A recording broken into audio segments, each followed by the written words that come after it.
Artık kalemimi kırdım gidişinle. Dudaklarımı kanatıp yüreğimin sesini dinliyorum. Başucumda sana yazdıklarım ve masada demlenmiş yalnızlığım.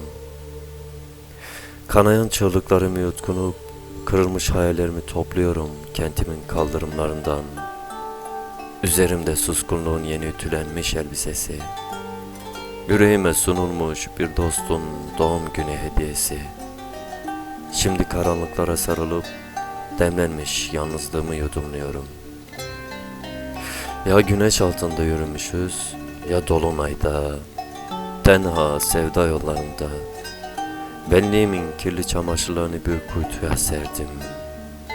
Buradayım.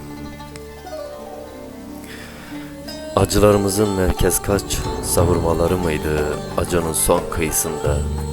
Uçurum çiçeklerinin yanı başında bizi buluşturan. Yoksa konuşa konuşa, yaza yaza acıları hisselleştirme çabası mı? Böyle ama böyle değil yine de. Çünkü bekleyeceğiz 1000 yılı kendi yalnızlığımızın nehirinde. Biz sevince çoğaldı her yönde. Ki ölüm sevgilinin yüreğimize okyanus sığdıran gözlerinden. Geceler, gündüzden öte sığınaklar. Yıldız koparma, yıldızlara boyama siyahlıkları ve nefes almayı öğrenme bu an dört duvarın yalnızlığına inat. Sonra hangi gülümseyiştir yardan gelen ya da senden gecenin emip gizlediği. Açacaksın düş sayfasını, yaşanmışlıktan düş kırıklarını, sevgiler hatırına, sevgi liyakat hatırına, umut renginde bir sonraki yarına emanet edeceksin. Her şey burada kalsın. Gidiyorum geldiğim gibi dünyadan diyeceksin.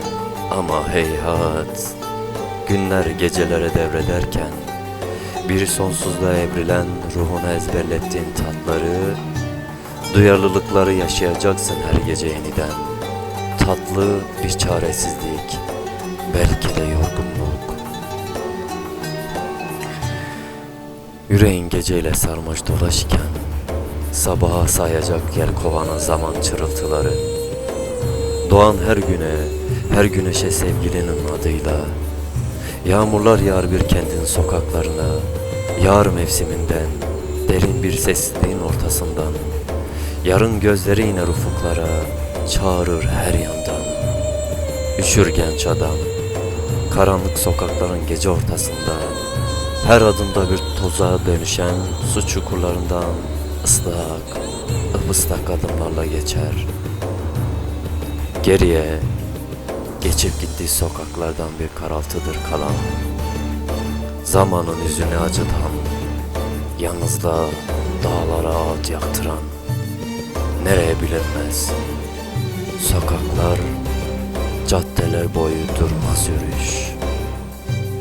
Ya sevgili uyanıksa der, sevgili de yeteri kadar sevgili olamayıştan korkar sanki. Deli desinler, yürür de yürür. Eve getiren usulü değil, ayaklarıdır. O su çoktan gezmeye çıkmış adamları. Sevgi de fani, sevgili de fani olmanın gereği. Yağmurla hemhal olmak, dost olmak. Yağan gökten su değildir, biliriz.